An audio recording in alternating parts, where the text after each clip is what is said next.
bonjour à tous et bienvenue dans notre bulle de partage. Ce matin, nous sommes encore présents pour vous accompagner 1 heure de temps. C'est pour vous donner des informations enrichissantes, des informations qui pourront vous permettre à coup sûr de bien vous porter tout au long de cette journée. Nous aurons à découvrir tout à l'heure ce qu'est le stéthoscope. Nous aurons également à vous livrer des actualités sportives et pour finir en beauté cette émission, nous allons recevoir un invité et avec lui, nous allons discuter de comment devenir infirmier et infirmière au Togo. Encore une fois, bienvenue, vous êtes dans l'émission Le Plateau du Bien-être. Pour ce matin, mon équipe est composée de Gisèle Sossou, de Nachat Chazodi et de...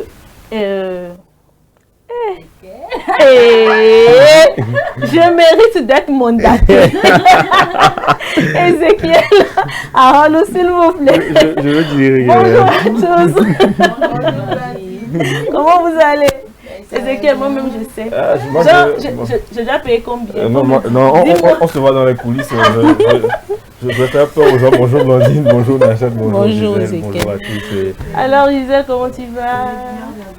Je vais bien également. Attends, vous deux vous êtes entendus pour venir sur le plateau avec En tout cas, c'est la connexion, hein, apparemment. C'est peut-être la journée mondiale des représentants de Barbie. On ne sait jamais. C'est une journée nationale. Alors, comment vous allez? Oui, ça va, Blandine. Je vais bien également, par la grâce de Dieu. On est encore là ce matin. Ezekiel également. Ouais, bien évidemment, moi, je suis toujours là. Bonjour aux téléspectateurs. On va bien ce matin et l'émission sera belle. Voilà, on espère bien. Alors Nachat, bonjour. Bonjour Blandine, bonjour Gisèle, bonjour Ezekiel. J'espère que vous vous portez bien. Très bien. Je me porte bien également. Content de l'avoir sur ce plateau. Même si vous avez comploté comme pour moi, vous deux, on se verra hors scène. Pas grave, on va gérer ça. Bonjour Ezekiel. Bonjour Blandine, bonjour à toutes, bonjour aussi à nos fidèles téléspectateurs du plateau du bien-être. Voilà, on espère que la journée commence très bien pour vous et ça va s'améliorer avec nous ici. Alors, pour ce matin, nous allons démarrer avec la causerie comme d'habitude, vous le savez, ce matin. Le thème de notre causerie, c'est accepterez-vous de participer à votre dot? Accepterez-vous de participer à votre dot? Et pour Ezekiel, ce sera accepteras-tu que ta conjointe participe à sa propre dot? Okay. Donc, je vais me lancer étant donné que ce sont les femmes qui sont à l'honneur. Je vais commencer. Qui sont les plus concernées? Voilà. Les plus concernés, c'est-à-dire par le thème, on parle de dot. La dot, c'est souvent la femme qu'on dot. Donc, voilà. Alors Gisèle, qu'est-ce que toi tu en penses? Est-ce que tu accepteras de participer à ta dot? Bon, ok. Elle n'est pas prête. Tu es prête? Je laisse Nachat commencer. Comme on est en rose ce matin, se passe la connexion. Donc, ok, Nachat. Est-ce que tu acceptes la manière dont tu fais ton visage? Non, bon, en tout cas, on peut dire l'apparence est trompeuse aussi. Hein, c'est pas ça. En fait, ce que je dis, ou ce que j'aimerais savoir d'une manière générale, c'est que bon, c'est l'homme qui fait la grande partie des choses. Oui. On le sait déjà, mais non, actuellement. La société qu'on voit autour de nous, l'environnement dans lequel nous sommes, je me pose la question, est-ce qu'il faut laisser toutes ces charges à l'homme de le faire? Maintenant, généralement, quand je prends par exemple chez les musulmans, par exemple, on peut dire, bon, peut-être que la belle famille, elle va prendre côté restauration, pas tout, hein. Peut-être que, bon, 2 sacs de riz ou 1 sac de riz, par exemple, peut-être, bon, bidon d'huile, par exemple, ça, c'est juste pour ce que la belle famille doit faire de son côté. Maintenant, en ce qui concerne les habits, les pailles, les laces, bref, tout ce qui compose... en général, communément on dit l'effet chez nous, on le dit bon dans une petite valise, on sait que la grande partie c'est l'homme qui le fait, c'est vrai qu'on va donner juste l'argent, peut-être la fille elle-même ira au marché pour payer ses habits, bon tout ce qu'elle-même elle veut, mais c'est l'homme qui doit donner son argent et tout ça va gérer, mais à un moment donné peut-être que la femme elle-même peut-être aura envie de payer quelque chose, ça c'est à sa propre charge, on peut le dire ainsi. Dans ce cas on ne parle pas, est-ce que c'est une participation? Non, je pense que elle, c'est une volonté de le faire. Mais laisser toute la charge à l'homme, je ne partage pas trop la vie là. Gisèle, Oh. je sens que tu as envie de rebondir sur le sujet. Quand tu entends le haha, En c'est fait, ça que- en fait, parlons de la dot. Nous tous, nous savons que la dot, c'est le premier mariage, en fait. Le premier mariage pas, au niveau de la coutume. Généralement, ce sont les fiançailles. Et c'est ce qui dévance le mariage civil et religieux. Voilà. Donc, on peut dire que le mariage civil arrive. Le mariage religieux arrive. Allez. Et tout ça sont des dépenses. Et au niveau du mariage civil et religieux, la plupart du temps, au niveau finance, on essaie d'équilibrer un peu pour aider ou bien pour soulager l'homme. Mais au niveau de la coutume, moi je dis, je ne participe pas. Je m'explique. Je ne participe pas dans quel sens? Dans le sens où les achats, les cadeaux, tout ce qu'on va mener comme dot, si c'est par exemple 500 000 francs, c'est juste un exemple, hein, c'est vrai que l'État togolais a fixé la dot à 10 000. C'est symbolique. Maintenant, si on prend de manière générale, je pense que ça diffère d'une famille à une autre. Et selon chaque famille, une famille peut dire 500 000. Bon, disons qu'on donne les cadeaux. C'est qu'on appelle en vernaculaire agban. C'est que le package qui compose la dot, on amène ça et on exige une somme que le monsieur va mettre sur le package qui est la dot. Maintenant, moi, je ne peux pas participer à ce package-là. C'est-à-dire, si ces cadeaux s'élèvent peut-être à 500 000, l'homme paye. C'est qu'il va sortir ça de sa poche et payer. Je ne peux pas l'aider dans ça. Dans, Parce dans que la bon, mesure moi, où, dans Parce- la mesure où peut-être l'homme n'a pas les moyens financiers en tant que tel, mais quand même vous deux vous aspirez à faire cette dot, tu restes toujours catégorique sur ta décision. moi, je reste catégorique. Je Tu m'explique. ne participes pas. Je parle du cadeau, ce qu'on amène pour demander la main Genre de ma main, au fait. Oui, Les pagnes, les sacs, les bijoux, Voilà. les chaussures, tout ça là, je ne participe pas quoi. L'homme me donne l'argent, peut-être avec ma belle-sœur, je vais au marché, on achète tout et tout et tout et tout et tout. Maintenant, quand il s'agit des choses peut-être au niveau de ma tenue, peut-être la tenue que je veux porter, des petits trucs comme ça, je peux gérer. Ça, je peux. Mais pour c'est que excusez-moi, hein, parce qu'on dit que si quelque chose est important pour toi, on le dit dans sa langue. Donc, si par rapport à ce package-là, à ce qu'on va prendre pour demander ma main, je ne peux pas donner l'argent. S'il n'est pas prêt, qu'il attend. Parce que oui, qu'il attend. Parce que je ne vais pas demander ma main à moi-même. Excusez-moi, c'est ma manière de voir les choses. Je ne vais pas demander ma main à moi-même. Si l'homme n'est pas prêt, si on rentre dans le mariage, on fait la dot et tout ça là, après on va manger quoi? S'il n'est pas prêt, qu'il attend. C'est pas une course au fait. Bon, Ok. moi je Oui. dis, on prend toujours l'exemple de 500 000 par exemple. Et puis quand tu l'as dit, si par exemple l'homme n'a pas ce moyen-là, maintenant tu viens de le dire, l'homme peut attendre. Mais je me demande si 2 ans ou 3 ans après, l'homme n'a toujours pas ces 500 000. Comment est-ce que vous allez gérer Ce ça? que Est-ce je que dis- tu vas divorcer ou bon, Non. vous allez vous séparer? Comment Non, tu vas ce gérer que je ça? dis, c'est que en amont, avant même de planifier, c'est une planification. On ne se lève Oui. pas pour dire qu'on fait la dot. C'est une C'est une planification. Peut-être quand on est en couple, peut-être on a fait 2 ans. Et on trouve que c'est bon, on veut officialiser les choses, il veut venir demander ma main, tout ça. Je ne pense pas qu'il s'est levé sur un coup de tête pour dire qu'il veut venir demander ma main. C'est mûrement réfléchi. Il a eu à peut-être, il sait sur quoi il se tient pour dire qu'il vient demander ma main. Donc, s'il n'est pas prêt, pourquoi il dit qu'il vient demander ma main? Et puis, en amont, peut-être que si je sais que l'homme avec qui je suis n'a pas peut-être un travail qui est vraiment rémunéré, tout ça, je sais qu'on se projette, on s'entraide en interne. On s'entraide, mais on s'entraide, je lui Jusque là, tu participes. non. Ça, on n'est pas encore, on n'est pas encore au moment de la dot. c'est que je l'aide peut-être à rehausser peut-être le niveau de son job ou bien à faire ses affaires. Je l'aide en interne pour que peut-être l'argent vienne. Peut-être des stratégies, de la manière de penser, tout ça, des idées pour pouvoir, peut-être c'est un commerçant, pour pouvoir accroître ses revenus et tout ça. S'il est dans un service, s'il est employé, je vais peut-être l'aider à ma manière pour que l'argent rentre. Parce que je ne vais pas être une femme qu'il veut épouser, je suis là à le regarder, débrouille-toi pour trouver de l'argent.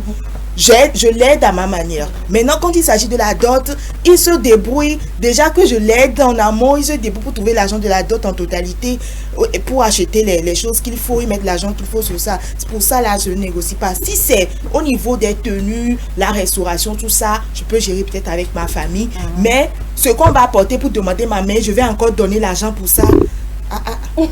Alors, Ézéchiel, je te voyais très concentré sur ce que disait Gisèle.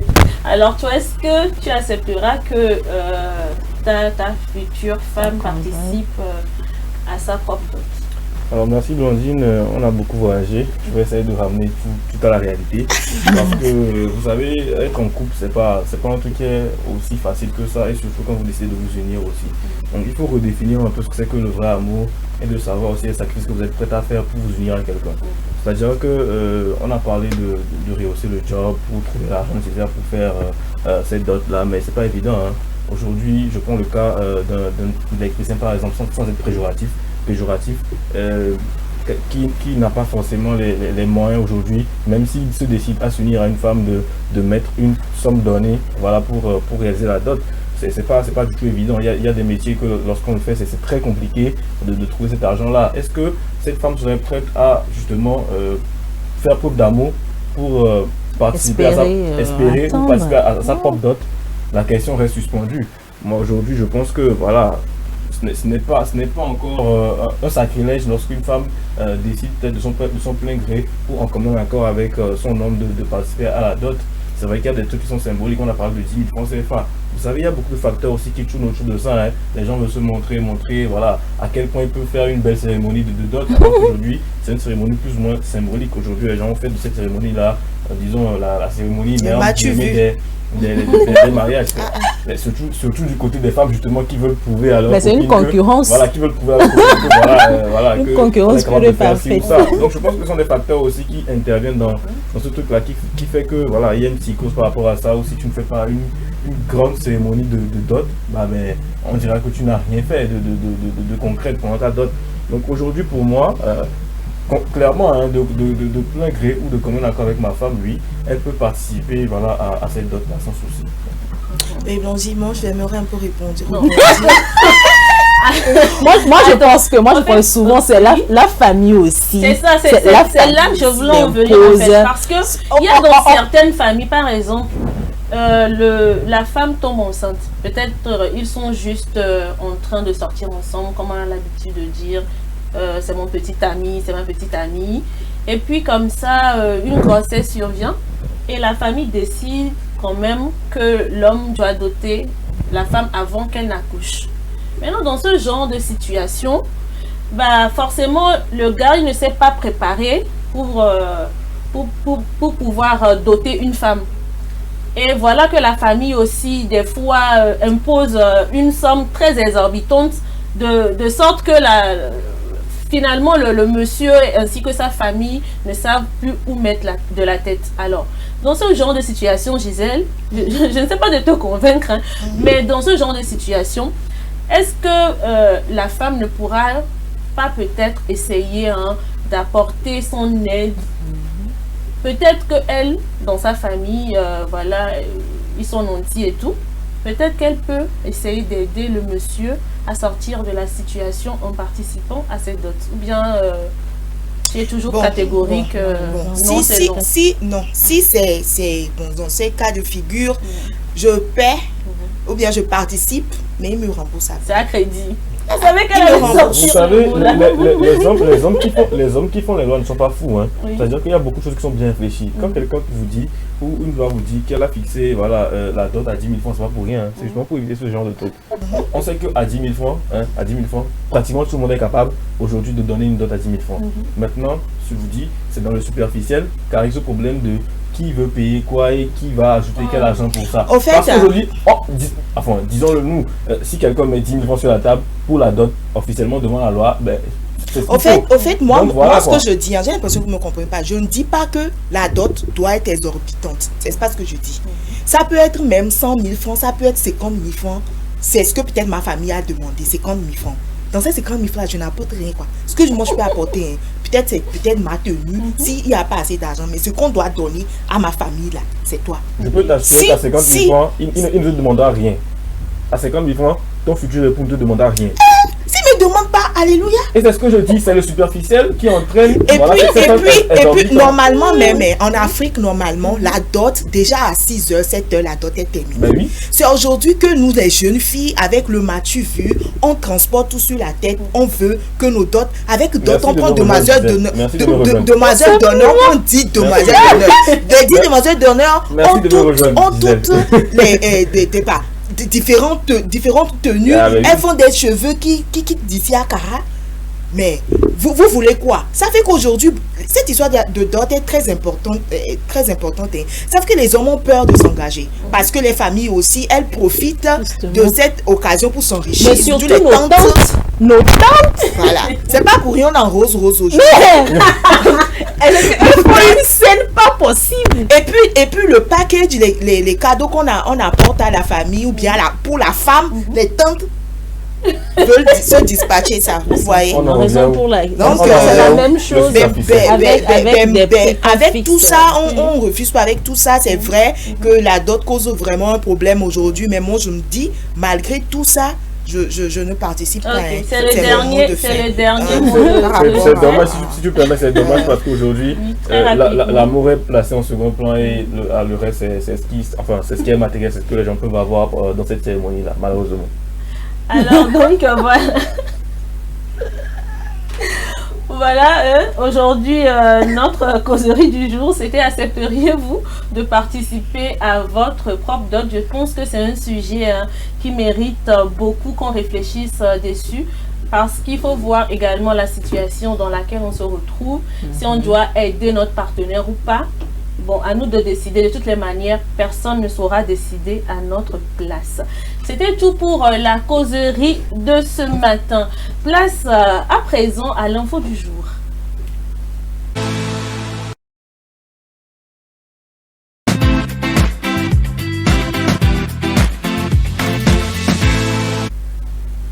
La circoncision est une intervention chirurgicale qui consiste à enlever le prépuce qui recouvre le gland du pénis. Mais quelle est son importance? Des éléments de réponse avec nos confrères de Gabon TV. La circoncision, une opération importante chez les hommes, elle permet à la junte masculine de s'épanouir sur le plan de la sexualité et s'immuniser contre certaines pathologies. Cette caravane organisée par le SAMU social est donc l'occasion pour les familles dont les enfants garçons ne sont pas encore circoncis d'en profiter.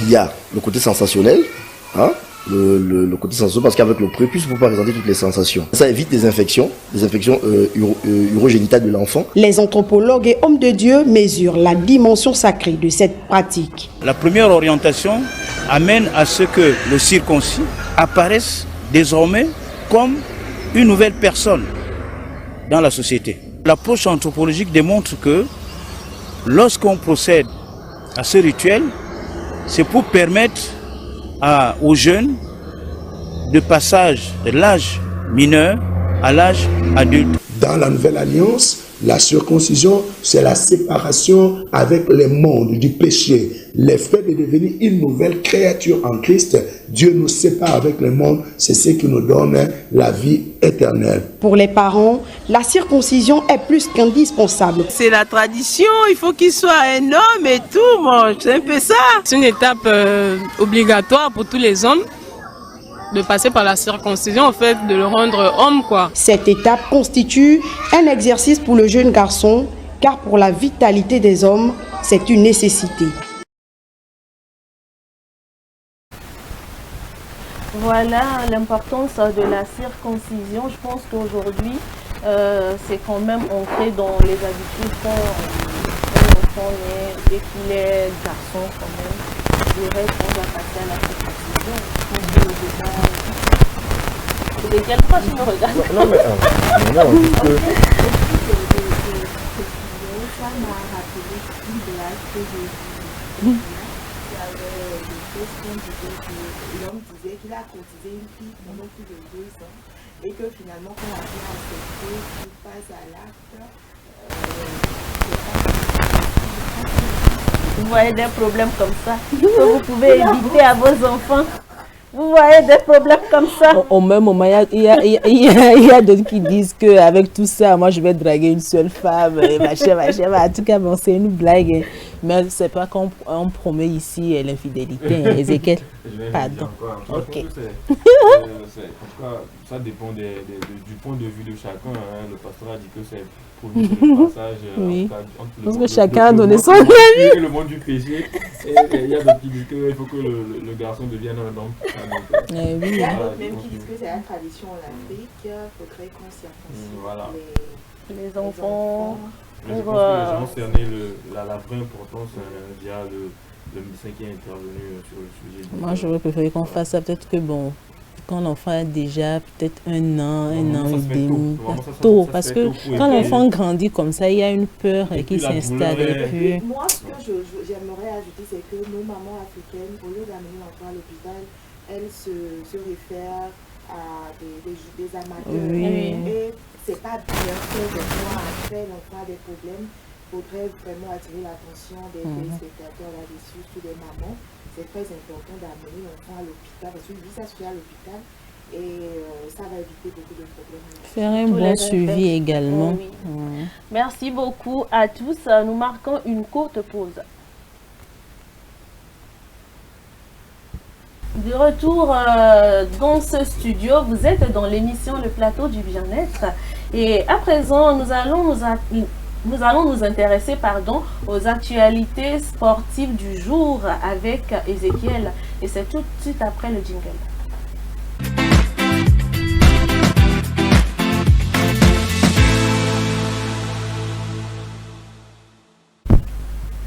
Voilà, aujourd'hui Ezekiel nous livre des actualités sportives au Togo, en France, et puis on commence par chez nous. Au Togo, en France, un peu en Europe, et puis après on ira chez les Latinos, avec dessus tout ça.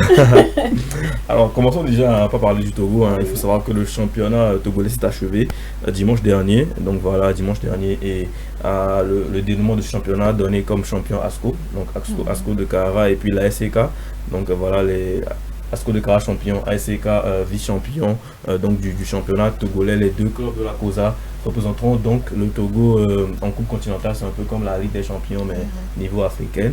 Donc voilà, il faut savoir que la grosse information à retenir de ce championnat aujourd'hui, c'est que Semassi de Sokodé a été relégué. En tout cas, c'est le club le plus titré voilà, au Togo, mais qui a été relégué aujourd'hui en deuxième division. Donc c'est une première dans leur histoire et c'est un coup vraiment de tonnerre dans le championnat togolais. Donc il faut le noter. Donc on parlera aussi des éperviers. Vous savez, ne pas savoir que le sélectionneur a démissionné très récemment. Voilà, donc on a eu la démission du sélectionneur qui a trouvé un club en Saoudi Pro League, donc en Arabie Saoudite. Et donc le Togo se retrouve sans sélectionneur à quelques semaines des qualifications de la CAN 2025. Et donc il faut savoir que pour le moment c'est une piste locale qui est priorisée. Donc le comité qui est en train de réfléchir sur voilà, le nouvel entraîneur a 5 postulants. Donc je peux citer quelques noms. Abalo Dossé qui a été sélectionneur des locaux au Togo, Ibombe Daré, l'ancien défenseur central du Togo, Afo Hachi et Ekou Dodi qui aussi également Jonas Kokou Clement, ancien sélectionneur aussi des éperviers locaux. Donc on voit qu'il y a beaucoup de personnes qui ont déjà coaché localement ici. et aussi d'être personnes qui sont vraiment togolais. Donc on aura forcément, voilà, à la fin de ce dénouement. On aura forcément à la fin du dénouement un coach, voilà, purement togolais local qui pourra prendre les rênes de l'équipe nationale.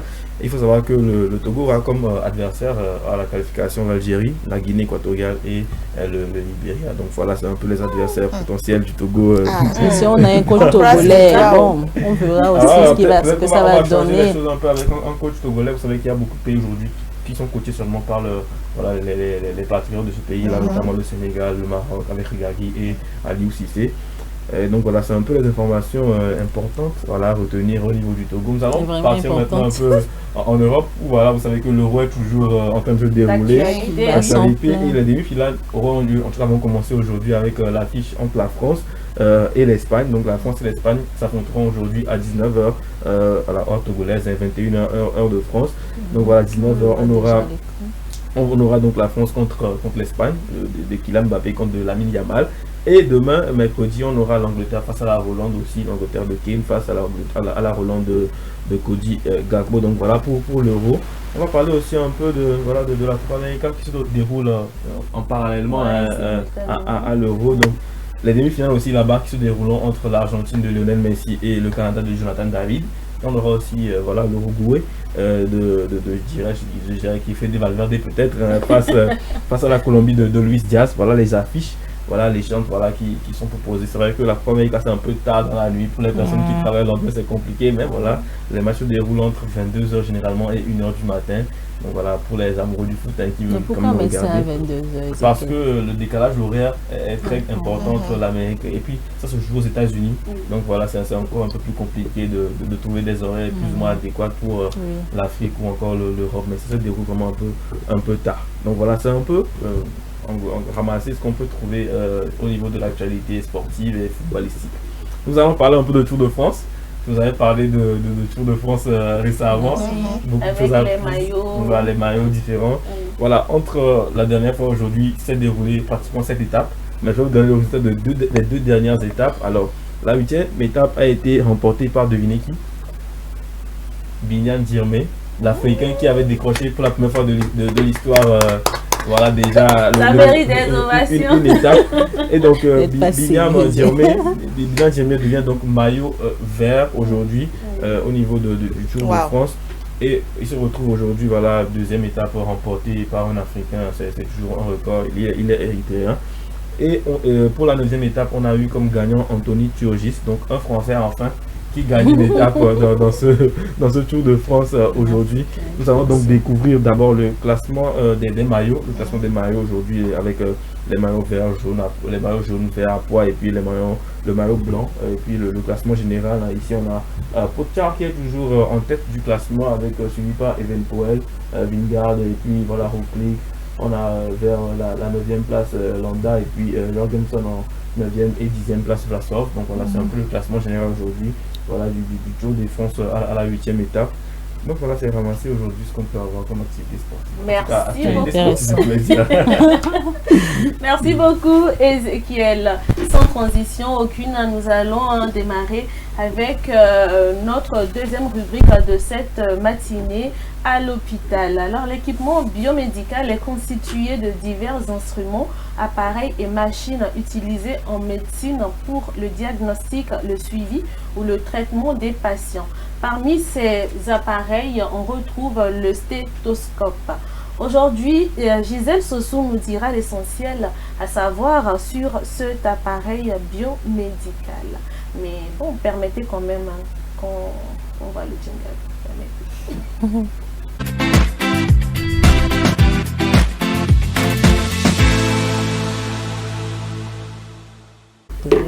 Alors, aujourd'hui, notre médecin du plateau, c'est souvent elle qui... Il ne faut pas offenser les médecins. Faut pas offenser les médecins. C'est souvent elle qui nous emmène à l'hôpital. Oui. Et aujourd'hui, je vous amène à l'hôpital. Elle est équipée ce matin. Je vous amène à l'hôpital, donc devinez quoi? Regardez par vous-même. C'est quoi déjà? Un stéthoscope. Un stéthoscope. Bien évidemment. Blondine l'a déjà dit ici. Mais peut-être que réfléchir 2 à 3 fois. Il y en a qui ne sont pas peut-être. Donc, vous voyez. Donc, c'est ça, c'est de ce dont on va parler aujourd'hui. Qu'est-ce que c'est? Eh bien, le stéthoscope est un instrument acoustique servant principalement dans le domaine médical ou vétérinaire. C'est-à-dire qu'on l'utilise aussi sur les animaux, hein, mais de préférence les animaux de grande taille. Alors, le stéthoscope est utilisé pour l'auscultation. Vous voyez déjà l'image à l'écran. On l'utilise pour écouter des sons internes du corps. Mais il peut être aussi employé dans d'autres domaines. Hein. Mais comme c'est le domaine médical qui nous intéresse, on va vraiment en parler. Voilà. Et on va enchaîner avec le rôle du stéthoscope. Comme je viens de le dire, c'est un instrument de diagnostic qui va permettre de transmettre et amplifier les bruits par résonance. L'auscultation permet au médecin d'écouter les sons internes du corps. Et avec un stéthoscope, un médecin peut effectuer une auscultation pulmonaire, cardiaque, abdominale et même vasculaire. Alors, bon, dis-moi, qui est habilité à utiliser le stéto? Alors, d'une manière générale, le stéthoscope est utilisé par les médecins, les infirmiers, les étudiants en soins infirmiers pour écouter les sons internes les sons internes produits par le cœur, les intestins, les poumons et même le flux sanguin dans les artères et les veines. Donc, il n'y a aucune restriction, si on peut le dire ainsi, quant à savoir qui peut posséder ou non le stéthoscope. Voilà. Maintenant, bon, je me demande, parce qu'on l'utilise sur plusieurs patients à l'hôpital, c'est-à-dire que des fois on va à l'hôpital, on s'assoit, il y a une file là, et puis après on passe à tour de rôle, tout le monde utilise le même stéto. Comment est-ce qu'on entretient la désinfection? Voilà, alors ça se fait. Voilà, c'est très important quand même l'entretien du stéthoscope. Et pour entretenir, on doit le nettoyer. On imbibe un chiffon dans une solution alcoolique et isopropylique à 70%, et on nettoie bien les contours.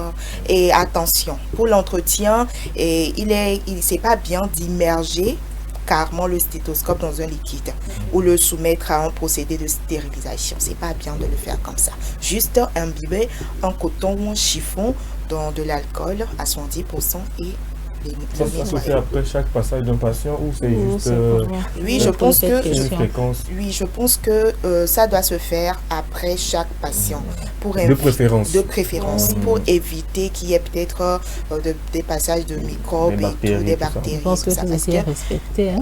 Oui. Donc voilà, c'est un peu ça. Donc peut-être la semaine prochaine, on va parler de l'oxymètre, qui sait? Ouais. Parce que le monde médical est très vaste. Hein. On aura à découvrir chaque jour de nouvelles choses. Et tenez-vous bien, ça nous permettrait vraiment de comment je vais dire ça, de mieux reconnaître les choses qu'on voit, de mieux comprendre certaines choses à l'hôpital. De savoir forcément à quoi certaines choses qu'on voit à l'hopital ou bien... on parle aussi des personnels. La dernière fois, on a parlé des infirmiers. Donc, savoir quand on va à l'hôpital, par exemple, qui approcher quand on a tel mot. Je pense que c'est très important. Merci beaucoup, Gisèle. Nous allons donc marquer une pause et juste après, nous allons recevoir notre invité du jour.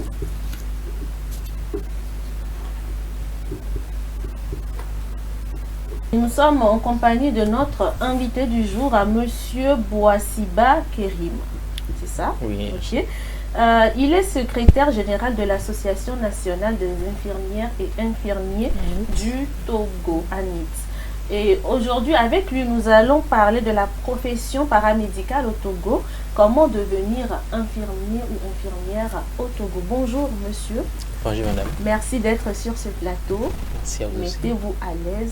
Vous êtes à la maison. Vous êtes chez vous. En plus, vous êtes entouré de charmantes dames. Je suis rassurée. Alors, voilà. Nous allons, comme je le disais, parler de la profession paramédicale au Togo. Comment devenir infirmier ou infirmière au Togo. Alors déjà, j'aimerais vous demander quels sont les types de personnel qu'on retrouve à l'hôpital. Je le disais tantôt, quand on va à l'hôpital, par exemple, on voit plusieurs personnes dans une tenue blanche. On ne sait pas forcément qui est qui. Donc, dites-nous quels sont les types de personnel qu'on retrouve à l'hôpital. Merci beaucoup. Comme vous venez de l'annoncer, je suis M. Boissé Bakeri. Je suis secrétaire général de l'Association nationale des infirmières et infirmiers du Togo. Donc, la question elle est très pertinente. Quand vous arrivez à l'hôpital, le commun de tout le monde, tous ceux qui sont en blouse, on les désigne par docteur, dokita, mais oui, non, chaque, le jargon. oui, c'est le jargon. Oui. Santé. Mais au sein de nous, il y a une différence. Et donc, pour donner cette différence-là, je dirais qu'il y a au moins 4 catégories. La première catégorie, c'est le personnel administratif. Donc, on ne désigne pas personnel administratif ceux qui interviennent dans la gestion de la structure hospitalière. Je peux citer entre autres un directeur d'hôpital, une secrétaire, un comptable. Donc, eux, ils font partie du personnel administratif de l'hôpital. En second lieu, je peux citer le personnel médical. C'est eux qui sont plus connus.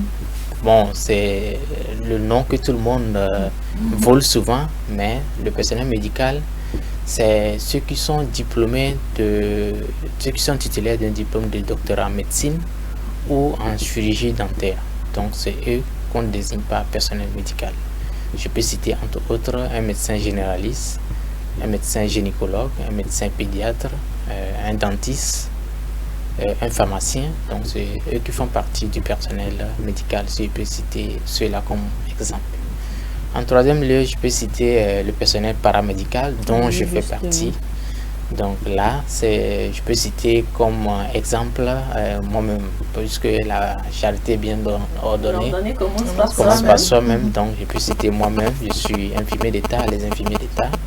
En second lieu, les sages-femmes, il y a les laboratoires, il y a les techniciens supérieurs d'imagerie médicale. Donc pour ne citer que ceux-là, il y a d'autres personnes quand même.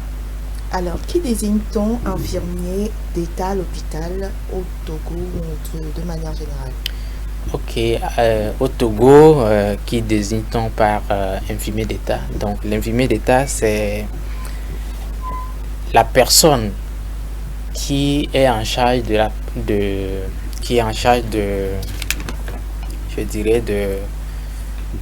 qui est chargé des soins aux personnes malades, de la surveillance des personnes malades, qui est chargé aussi de l'administration des traitements prescrits par les médecins. C'est un collaborateur direct des médecins. Donc, mais je ne veux pas dire que l'infirmier n'a pas d'autres charges. L'infirmier intervient également dans la promotion de la santé. Il sera amené à donner des informations, éducation et communication à une personne ou à un groupe de personnes. Et l'infirmier peut être amené à donner une communication pour le changement de comportement pour une société.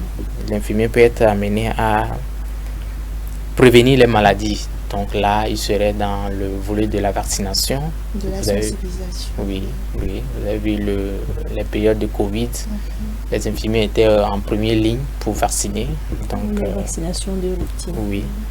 Rétablir la santé, c'est son rôle propre lorsqu'il est en train d'administrer les soins.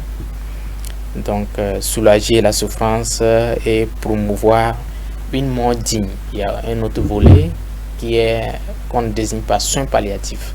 C'est-à-dire que lorsqu'une personne est malade, après tous les examens, on sait que vraiment ça ne peut pas aller. Mais est-ce qu'il faut abandonner ce dernier-là? Non. L'infirmier reste au cheveu.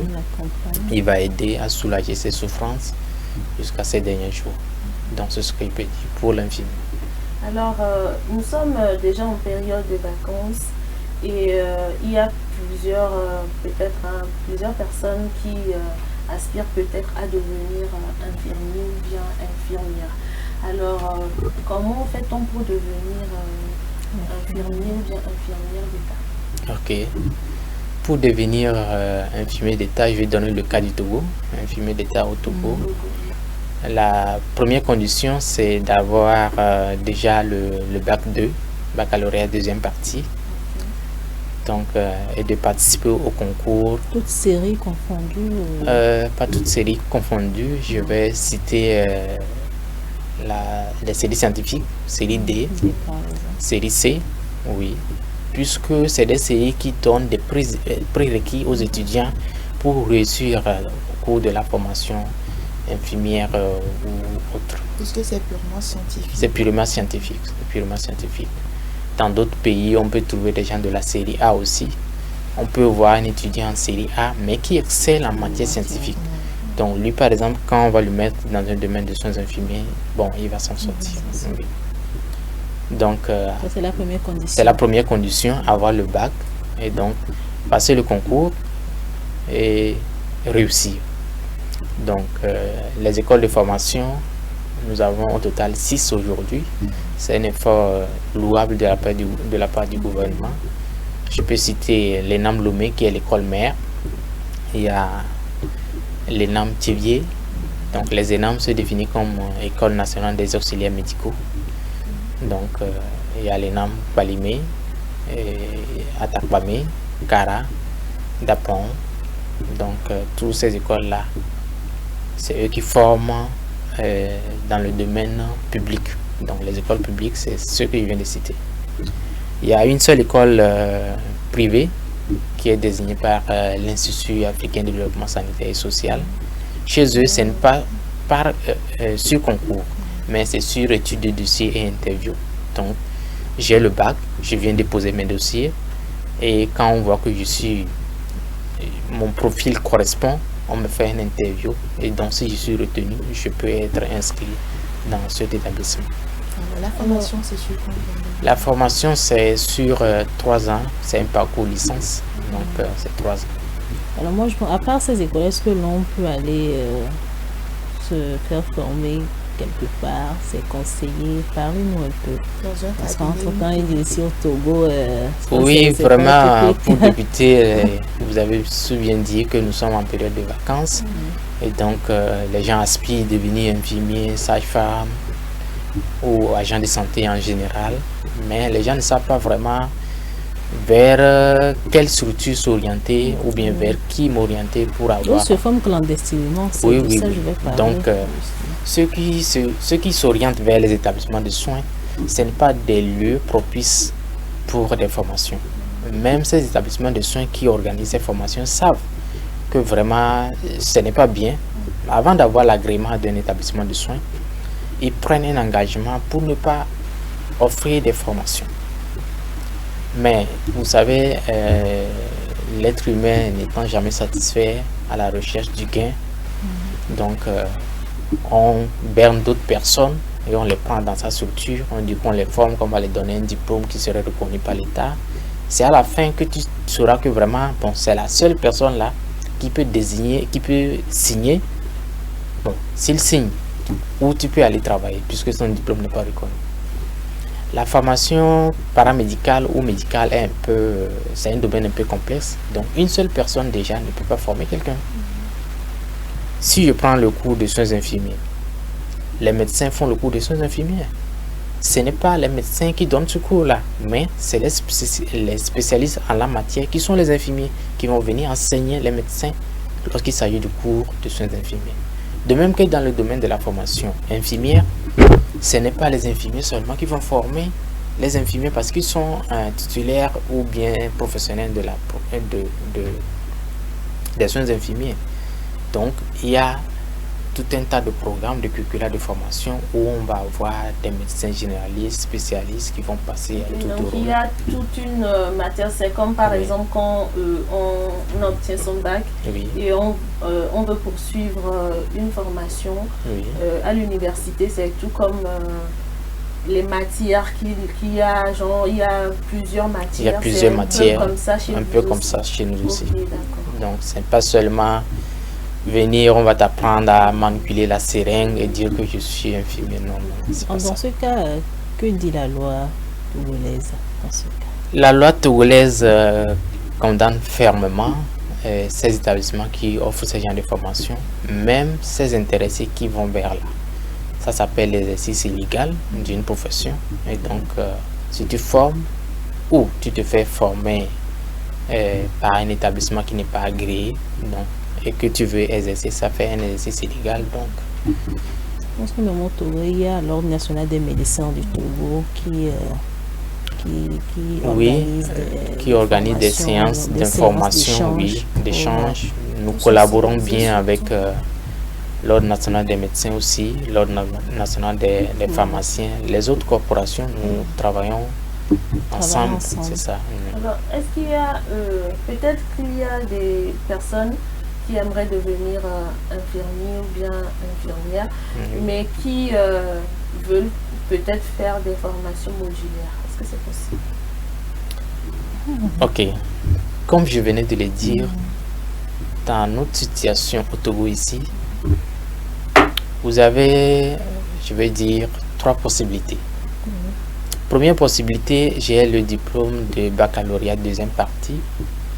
Donc, je suis éligible à passer le concours. Pour le parcours licence, je passe le concours. Si je réussis, alors je peux me faire former pour devenir infirmier. C'est ça, catégorie A2. Il y a une autre forme qui est l'école nationale des aides-soignants de Zopodé. Donc, j'ai le niveau BPC, donc je peux passer le concours. Si je réussis, alors je peux admettre cette école-là et me faire former. Là-bas aussi, c'est en 3 ans. C'est tout comme les sages-femmes et les accoucheuses aussi. Oui, oui. C'est la même formation. Ok, alors est-ce que vous avez quelques conseils à donner à ces personnes qui aspirent au métier d'infirmier d'État? Quelques conseils pour donner à ceux qui aspirent au métier d'infirmier d'État, je veux dire que d'abord, il faut choisir des filières qui peuvent vous donner la chance de réussir au concours.